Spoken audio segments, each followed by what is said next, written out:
Gurumuli Mayam Sanapo Kapapotanga, Debi Adim. Good morning and warm welcome. My name is Anthony Jewis. I'm a proud Aboriginal and Torres Strait Islander man. On my dad's side, I've got the Aboriginality in me, which comes from two clans in Queensland. And the first one is the Wanyamaja people of the Yidinji Nation in Cairns and Far North Queensland, and also the Darumbal people of Central Coast Queensland, which is Charlotte Water Bay, Rockhampton area. On my mother's side, I've got the Torres Strait Islander culture, where I come from the most northernest island, the Torres Straits, which is Boigu Island, so home of the Malakwai people. Our totem up there is the Sapporo, which is the fruit bat. And we have a little motto saying that we are many, but together we fly as one. And the other totem of ours up in Boigu Island is the cassowary. So a lot of our headdresses, traditional headdresses, are made out of cassowary feathers, just like the one I prepared earlier.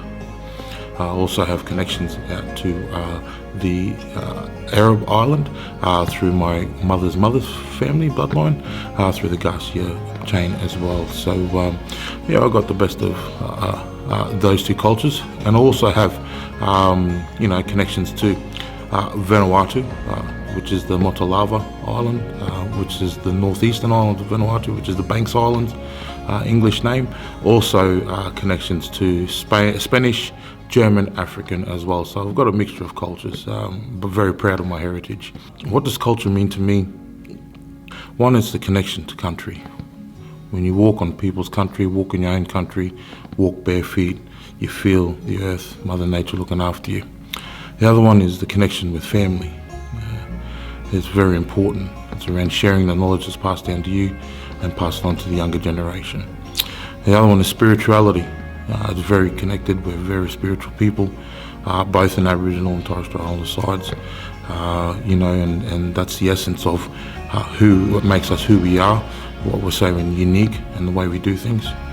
And I guess the most important thing is our dreaming, the history, the legacy that our elders and our ancestors have left for us beforehand, but carrying that legacy on for future generations and teaching. And I guess for us, some of our generation, some of the younger kids have the privilege and have been blessed to have those teachings passing on to them. And that's the rich knowledge that needs to be continued as part of culture. And I think that's why culture is so important to me.